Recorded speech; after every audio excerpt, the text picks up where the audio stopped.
Welcome back to another episode of the Ducks on Base podcast. After a brief hiatus, we are back with a new episode. In this episode, we're going to talk about um, Wise being named as a potential Tennessee candidate until they hire Josh Elander, as well as recapping the seasons of our uh, Major League Ducks spread around all across the MLB. Fox, you want to start us off? Yeah, so the interesting thing about um, the uh, Tony Vitello moving to the San Francisco Giants as their new manager was that Waz was named as a potential candidate for the Tennessee job.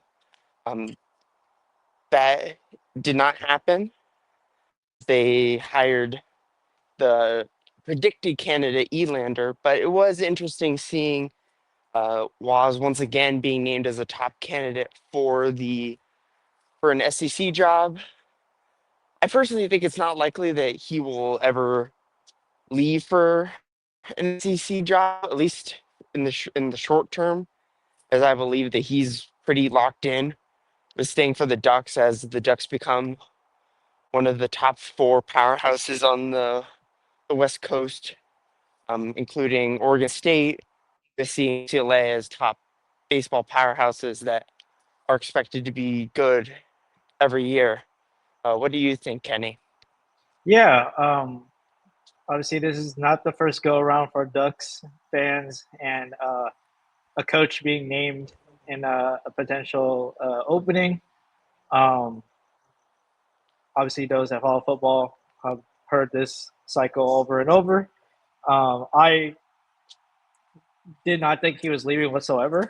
Um, I think after all, like after how the this carousel developed, I think they uh, maybe interviewed like two guys um, outside of Tennessee.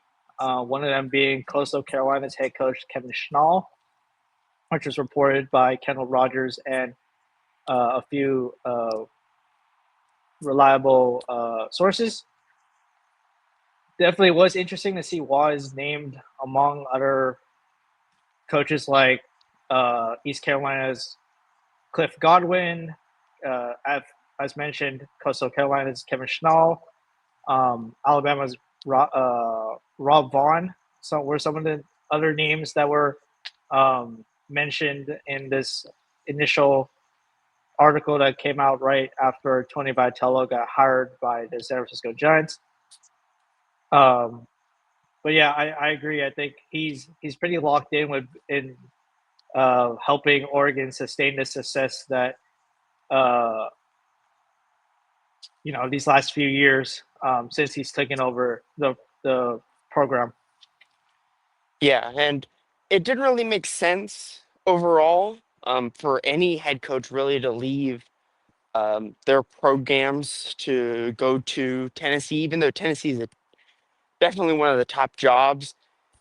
Mm, All the teams are directly in their fall practice schedule, Yeah, so definitely it's very difficult for a manager to leave their team in the middle of their fall practices to go to a totally new team when they have to evaluate and make decisions on the roster very soon.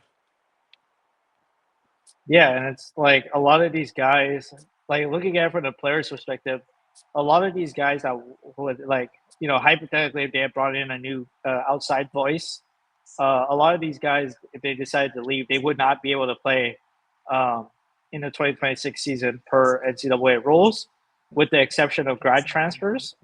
Um, So it would have been very, very interesting to see if whether it would have been Waz or some other uh, top coach, top head coach in the college baseball landscape make the move. But um, don't have to worry, Duck fans. Waz is here to stay, um, and congratulations, obviously, both to Tony Vitello for taking the San Francisco Giants job and Coach Josh Elander for um, being named the next Tennessee head coach. Now we'll move on to the MLB Ducks. First, we'll start with Johnny DeLuca, who is on the Tampa Bay Rays. Um, from our last episode where we talked about the MLB Ducks and their seasons, not much really changed with sadly with Johnny DeLuca as he remained pretty much injured the entire season.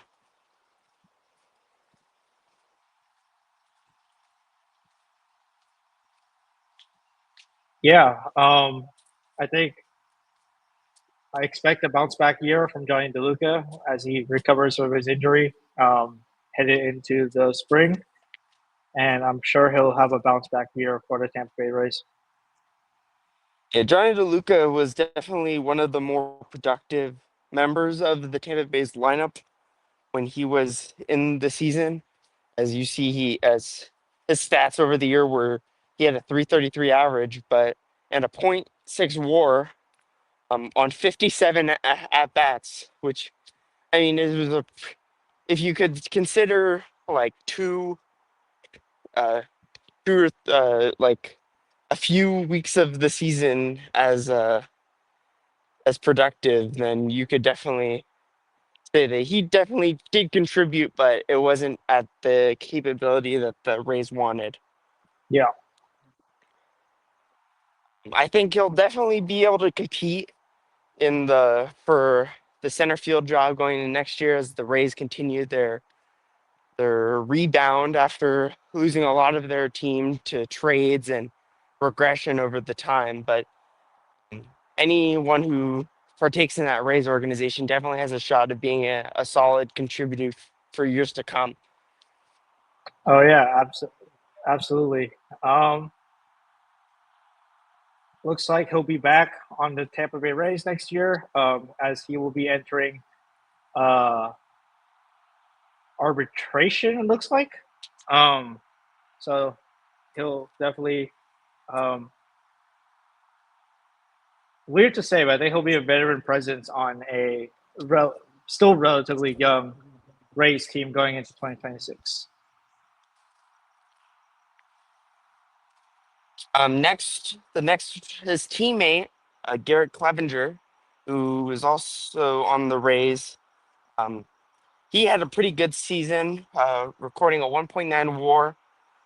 Even though he had a 2-6 win loss percentage, he did have an ERA of 2.35, which is very good for a reliever, and it's definitely one of the better ones on that Tampa Bay Rays team, and likely could be for many years to come. Yeah, he definitely. I watched a few Rays games myself. He definitely was used as a high leverage guy in the 7th, 8th inning to set up uh, their closer Pete Fairbanks in in a winning situation. He had weeks where he basically shut down every opportunity he had, not giving up runs, striking out 2, 3 guys. Um, yeah, I mean, I don't really follow the Rays that much, but I think uh, he will definitely be a key piece for the Rays bullpen uh, alongside Pete Fairbanks going into 2026. I think a definitely interesting part is there was multiple reports coming out of the end of the trade deadline, or near the end of the trade deadline, that the Rays were shopping Pete Fairbanks. So there is a chance that Pete Fairbanks could be theoretically dealt in the offseason, and that would increase Garrett Clevenger's usage. So he could become the closer of the Rays moving forward if the cards fall his way. Yeah, so definitely, as an Oregon fan, definitely keep an eye out for Garrett Clevenger as the offseason gets underway in a few short days after the World Series. So definitely keep an eye out on where his status lies come 2026, but I expect him to have a solid roster spot and potentially be a closer next year. Yeah, I think that that could definitely be it. And Oregon has definitely, over the past few years, prior to Mark Wazakowski's tenure, definitely was a mass producer of good arms, as we'll see in a minute. But one of the bats that did make the majors was Spencer Steer, the lone duck that made the postseason on the Reds in their uh, dynamic. I would say like dynamic comeback at the end of the year to take Yeah, the final wild card spot in the National League from the Mets. yeah, Sadly to yeah, sadly to the David Peterson's uh, loss, but Spencer Steer definitely, after a struggle of the beginning of the year, definitely turned it around at the end. yeah. Definitely. I remember in September he had a couple of big home runs and big hits, helping guide the Reds to stealing that last playoff spot. Um, didn't do too hot in the playoffs in his series against the Dodgers, but it's good young team. Definitely first time playoff experience for a lot of Reds, including Spencer Steer himself. I definitely think he'll learn from that. But I think from where the Reds kind of stand, I wonder if like where his role kind of lies next year. Obviously they got young guys like De La Cruz, McLean, um, Encarnacion Strand. So I wonder where his role is going to lie next year. What do you think? I think he's pretty locked in at the first base position. Um, you might look at the WAR and all the numbers and be like, "Oh wow, that looks terrible." But you have to remember that he was injured the first half of the year, and then coming out of the first few weeks, he played through injury to help his team, and he was definitely not productive in those at bats. However, after a certain period, he started looking a lot better, and his numbers look better as that. As he had 21 home runs this season, which matched his previous year's numbers with the Reds. Um, I think that he probably could be like a 25 home run hitter. Um, the main thing is like working down the strikeout numbers and then upping the on base percentage. But Yeah, I think he could be like an 800 OPS guy, maybe pushing 800, 900. There's a theoretical like his OPS plus numbers are not like that bad with like a 94 OPS plus with how terrible the beginning of the season was. yeah, I think he definitely, if he stays healthy, has a shot of being a pretty productive player that will continue to be on the Reds for at least through the end of his arbitration contract. that makes sense. Um, I will want to state for the record, I was looking at something else, and he actually had win 375 in the playoffs, going 3 for 8. So I mean, definitely was as bad as I thought it was. Um, but unfortunately, all roads have to come to an end in the playoffs at some point, and the Reds, unfortunately, theirs ended at the hands of the Los Angeles Dodgers. Um, but yeah, I see your point. I think it'll be interesting to see. I think just the Reds as a whole, because they're a young team, um, with with a lot of young talent that they need to find playing time for. So it'll definitely be interesting to see going into next year.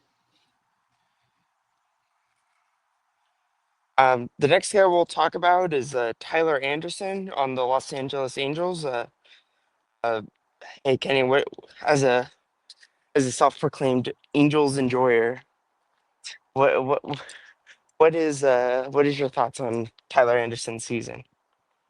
Yeah, I mean, it wasn't the greatest of seasons. I thought he played like he was a serviceable rotation piece. Um, Let me pull up his stats real quick. He's not a flashy strikeout guy, nor is he like a you know has an insane splitter or something like that. But overall, I think he did his job pretty decently. Obviously, the Angels weren't gonna be good this year. Um, I think going. I don't know. I think overall he did decent. The rotation was kind of patchwork in my opinion. Obviously, he had veteran guys like uh, Anderson, you got Yusei Kikuchi, Kyle Hendricks. It was, they got veteran and got young guys that obviously, hopefully, learned something from playing behind Tyler Anderson, the guy who's been in the league for a while now. So overall, I think he would have liked to perform better, especially going into a free agent year. Um, but I personally felt it was a little to be uh, little. I don't know. What's like it's a little left to be desired. Do you think that he'll sign like a Walker Bueller type contract, like a 1 year prove it deal? Mm. Or do you think that he'll have to make some big adjustment, like a move to the bullpen to be able to get a contract next year? I think he'll find a contract out of the rotation. I think it's just a matter of him not being like expected to be like the 2 or the 3 starter on the team. If they have him as like a back end 4 or 5, um, guy that can get out, eat up innings, that sort of thing, then he'll definitely have some team come calling. Obviously there are cases like this past year we have obviously Max Scherzer who's pitching in the World Series for the Blue Jays, signing a prove it deal. Justin Verlander signed a 1 year deal with the Giants. Kind of, end of career. Kind of wanted to go off on um, a good note, sort of deal. Um, Definitely don't think he'll be able to cut it in the bullpen. Doesn't really throw hard, um, especially with the way bullpens kind of are built up nowadays. So I definitely think he'll find some contract as a 4 or 5 back end sort of starter, back end long relief sort of role. Do you think that the Angels could be looking for his services again and looking at like a 1 year deal for it? Um, I'd say so. A lot of holes in a rotation. Obviously, with the retirement of with the retirement of Kyle Hendricks, um, and a bunch of kind of young, unproven arms. Right now, the only 2 arms I'd say are like locked in for a rotation spot would be Yusei Kikuchi um, and Reed Detmers, who the GM announced that he'll be in a rotation in some capacity next year. So definitely some some room for him in the rotation. I think it's just a matter of kind of like shifting the expectation of being like expected to be a 2, 3 star and more of a 4 or 5 star, kind of like what he was on the like on the when he was on the Giants. I think he had kind of a long relief 5 starter role. Um, Correct me if I'm wrong. I feel like it was kind of the same way with the Dodgers, but obviously Um, he did really good in LA. with the Dodgers, he was primarily like long starter. He was like the fourth or fifth starter behind um, Clayton Kershaw, Walker Bueller, Julio Urias, and that sort of factor. But he was very productive in his time with the Dodgers in 2022. Um, Yeah, in a year where they had they had a lot of production um, that was like on the offensive end, where they had the first year of I believe, the Freddie Freeman contract and the Mookie Betts and Trey Turner on that team. Yeah. So I think obviously he parlayed that success he had in LA to a 3-year deal with the Angels. I think most baseball fans would probably have been able to tell you he was going to regress in some form or fashion from that 1 year in Los Angeles. But I definitely think he'll have a role somewhere, whether it's on the Angels or another team, as a 4 or 5 guy. Can be a long relief innings eater kind of guy. Um, we'll move on to Ryan Nelson on the the Diamondbacks. Ryan Nelson, uh, I think he had an okay year. I'm pulling up his stats right now. Ryan Nelson had a 3.5 WAR year, 3.39 ERA, 7 wins, three losses. Um, he had 23 starts this year out of 33 games. Very Another pretty good year overall. Um, very consistent basically with what he did last year with giving up 17 home runs. Um, and he lowered his earned runs by 13 overall. Yeah, it looks like he mainly improved his whip and his that largely contributed to the decrease in runs allowed over his uh, his time. Yeah, he definitely had some impressive starts throughout the year. He's able to eat 6, 7 innings. Um, strike out 8, not give up any runs. Um, Obviously, I think for him it was a little difficult, kind of adjusting to his role. He was he was the long relief odd man out of the rotation battle early in the year, but with injuries with injuries, it kind of necessitated him moving from the pen to the rotation, and obviously he took that spot and ran with it the rest of the year. Yeah, I think him playing in more games and having more consistent outings. I mean, if you're able to keep your ERA the same with playing 10 more games, um, 5 more games overall, I think he's definitely pretty settled in his spot. It'll be interesting seeing what happens.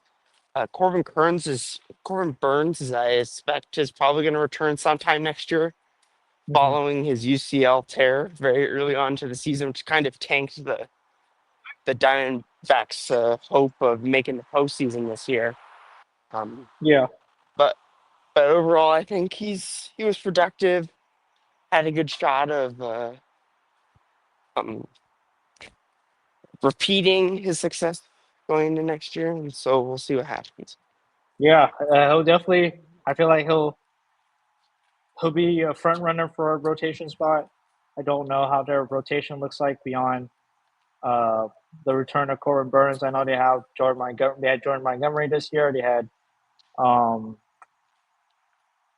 they obviously had Merrill Kelly. They traded him away at the deadline. Um, but they got guys like Zach Gallen, who's a free agent, Brandon Fat, young arm. They also have as well.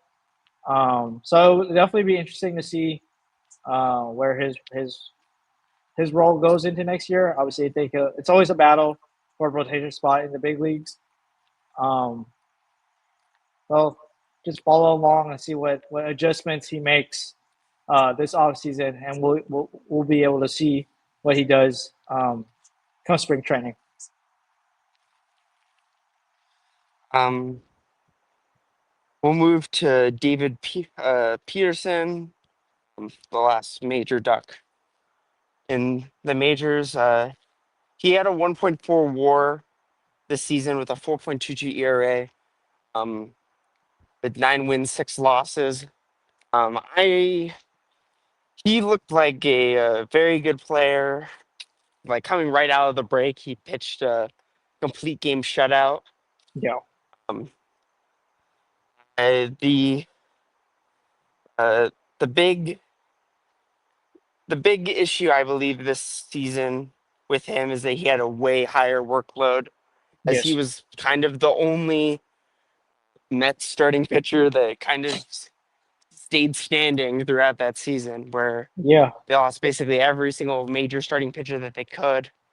Um, it definitely looked like it wore on him at the end of the season. Um, his numbers started to dip at the end, which makes sense if you're pitching on 5 days rest, on a 5 day rotation schedule, and you're pitching every day, and you have basically like no time to go on IR or be able to take some days off to be able to heal your body as you're in a tight playoff hunt at the end.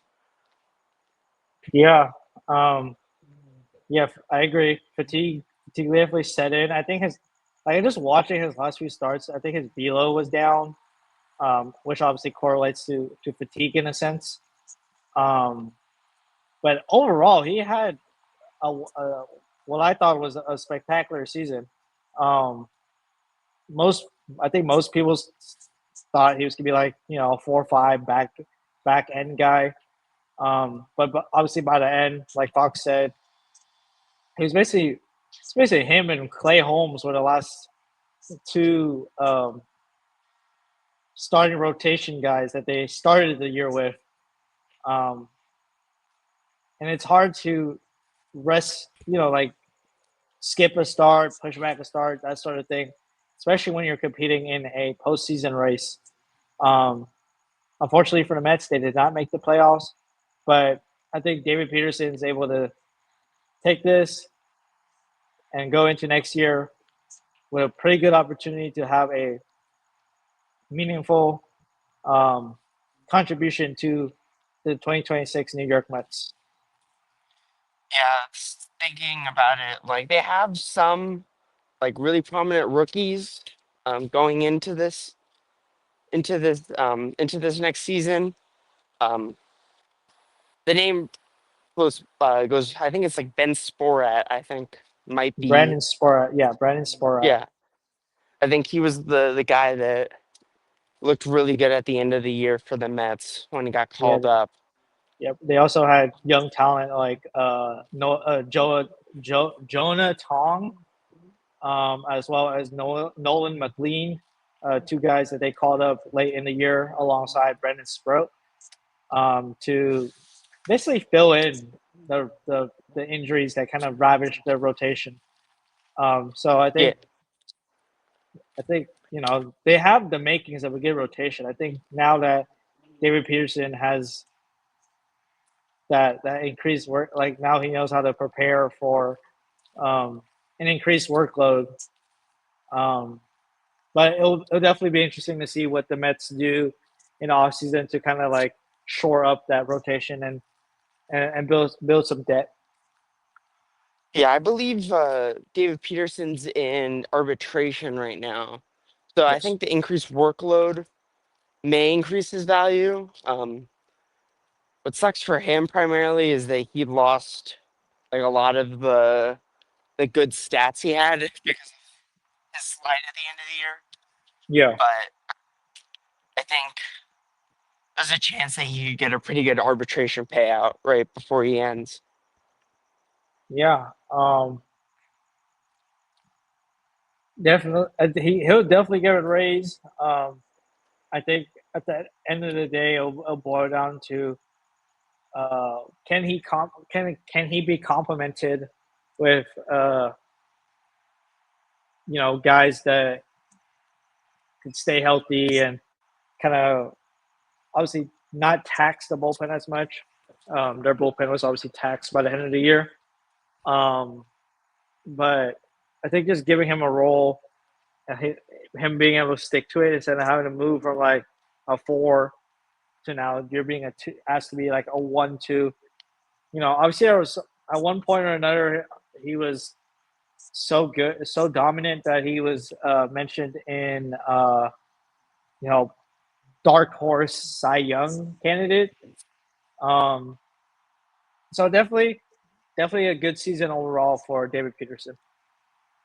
I think he definitely made himself some money, hopefully, in the off season. I think he'll be probably compared to some good players, and therefore get some good money. Yeah, But you never know how these ARB talks will go, and especially with the lockout coming in, potentially coming next after next season. It's definitely not a time to go to free agency uh, at this yeah, period.